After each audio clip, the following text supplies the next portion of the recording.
Hello everybody! Yes, I know this is supposed to be a car channel, but as those of you who perused my blog probably know, I have a lot of other hobbies, and so I don't always limit myself to things automotive. Besides, this is tangentially related because this video is about Godzilla, the movie monster, and the Nissan GT-R has long been known as Godzilla because of its amazing performance and numerous race wins. That's my excuse, and I'm sticking with it. Also, I have kind of a sad reason to not be doing strictly car videos right now, which I'll hopefully have a chance to talk about in my next video, which will be back to cars. Some of you might already know that reason if you've been to the blog in the past few weeks. Enough of that though, let's get to the focus of this video. Previous viewers and regular blog readers will already know I'm a huge anime fan. I also happen to be a big fan of giant monster movies, especially the Big G himself, Godzilla. Yeah, I'm a nerd. Even have of it so the women know to avoid me. Being a huge Godzilla fan, I was thrilled to watch the latest Hollywood film featuring the big guy, and even more happy to see it's a huge hit with moviegoers. I've already watched the movie a bunch of times and noticed that quite a bit of it is influenced by anime, including several clear homages to classic shows. No one's made a video specifically about this topic though, as far as I know, so if that sounds interesting, I'll see you after the intro.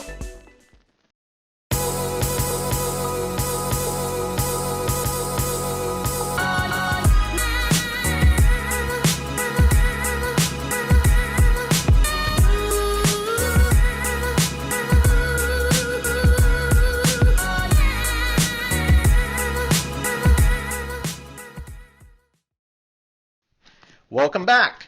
Before we delve into the topic of this video, I just wanted to take a moment to thank you for watching, and I hope you'll like this video enough to leave a like, subscribe, and or leave a comment.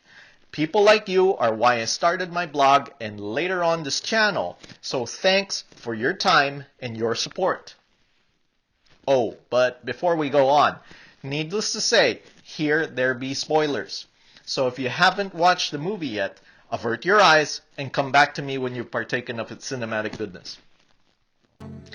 Okay, so Godzilla Versus Kong is the latest in the long line of Godzilla movies. The 36th, in fact, since the original Gojira of 1954. It's also the 4th movie in Warner Brothers and Legendary Pictures' MonsterVerse cinematic universe.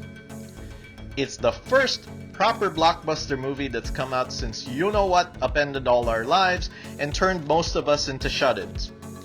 I say most of us because nerds like me already knew what the glorious shut-in life was like.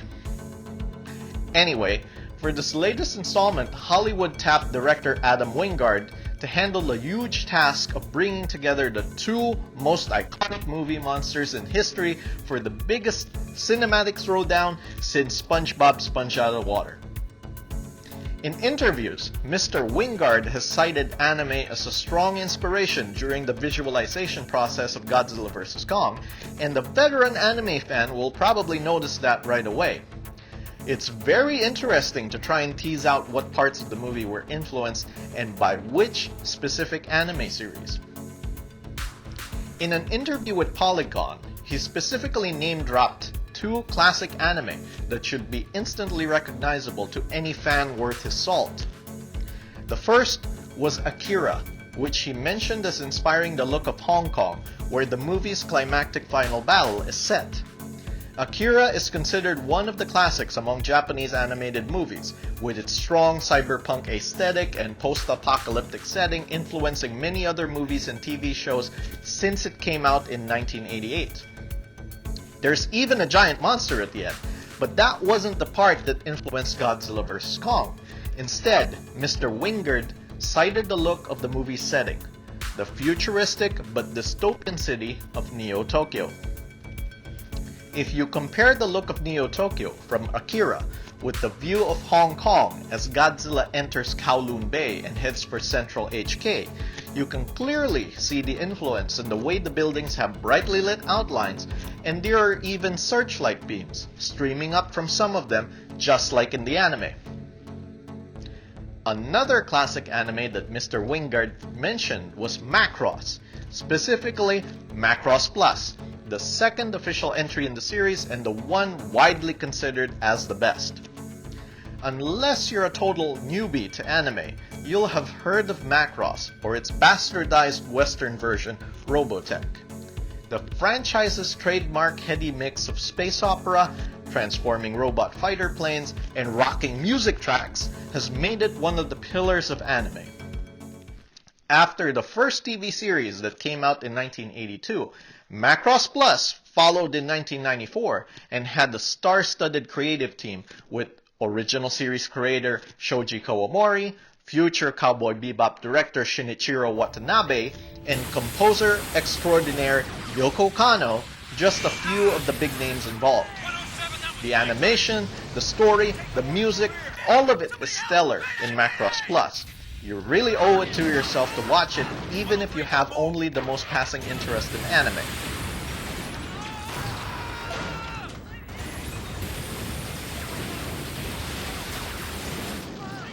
These little guys are so dull. Aside from the aforementioned transforming fighter planes and pop idols, Macross is well known for another now famous anime trope, the Macross Missile Massacre, or the Itano Circus, for those who prefer a more artsy-fartsy sounding name. One of the animators on Macross, Ichiro Itano, became famous for creating this highly stylized form of depicting aerial combat, one of the key components of which was showing a vehicle or robot firing off a huge swarm of missiles, and all of these having these sharp contrails that followed them as they twisted and turned in all directions, but ultimately converging on one target in a single massive strike. The Itano Circus shows up in several scenes in Godzilla Versus Kong. Two obvious ones are here when one of the Hollow Earth aerial vehicles launches a full missile barrage to save the big monkey from getting turned into snake food. And here, when Mechagodzilla sees his flesh and blood rival for the first time and decides to send high explosives instead of Danish butter cookies as a welcome gift. Here's an interesting bit of trivia for you. Godzilla and Macross Plus are also connected by way of the lead actor in both Godzilla 2014 and in the US dub of the anime. In the first Monster vs. Godzilla, award-winning actor Bryan Cranston turns in a passionate performance as haunted father Joe Brody. And in Macross Plus, the English voice for ace pilot Isamu Dyson was provided by him as well. Of course, that was way before he broke bad and became hugely famous. And back then, he used the stage name of Lee Stone. So, when do I fly, sir? If you run into a Macross fan, feel free to blow their mind with that little nugget of knowledge. Director Wingard mentioned only Akira and Macross Plus specifically, but you'll see other anime influences throughout the movie. The virtual interface that Ren Sarasawa uses, or at least tries to use to control Mechagodzilla, is similar to ones you see in many different anime series such as Sword Art Online or Ghost in the Shell. Speaking of controlling Mechagodzilla, the displays that are shown to indicate the status of the pilot interface seem inspired by the style seen in another classic mecha anime, Neon Genesis Evangelion. Look at this shot of the display indicating the neural interface between Mechagodzilla and its pilot, and you can see some similarities between it and displays seen in the anime series. The story of Evangelion is about a near-future setting where Earth is under attack by mysterious giant entities called angels, and the only weapon that proves effective are gigantic robots called Evangelions, or EVAs, that are piloted through a neural interface. That should sound familiar, because that's basically where Pacific Rim got its own setup from, and it's the same for Godzilla vs. Kong. Giant destroying force, the Titans, being fought by a neurally controlled giant robot, Mechagodzilla. Evangelion goes way beyond just the simple giant robots slugging it out with giant monsters formula though. It's become famous for the way the original TV series later becomes a deep dive into some very disturbing psychological commentary on adolescence, family bonds, and human society in general. Evangelion is so famous that I found it very surprising that hardly anyone seems to have mentioned one of the biggest anime-inspired portions of Godzilla vs. Kong. It's a major set piece that seems to have been a clear homage to a really memorable scene in the anime.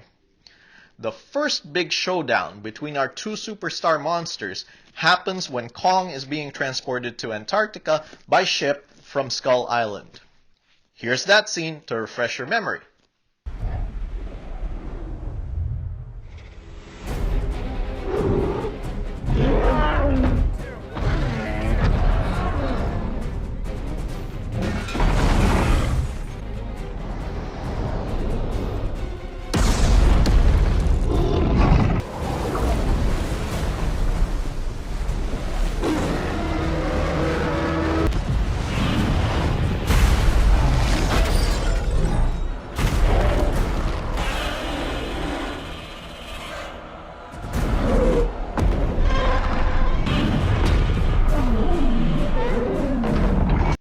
Now, watch this scene from Evangelion Episode 8.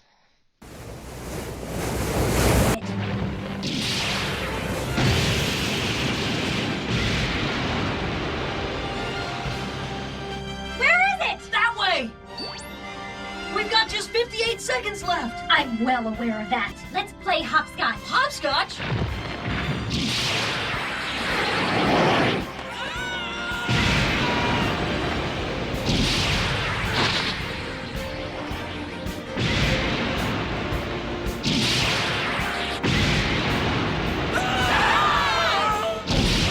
Ava Unit 2, coming in for landing!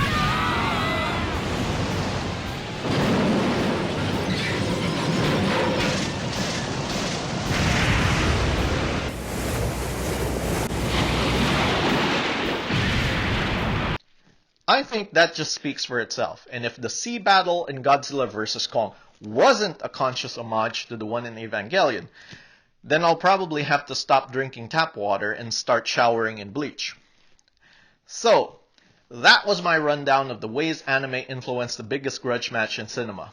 I hope you found that all interesting, and if I missed something, please let me know in the comments, or just feel free to let me know what you thought of the movie.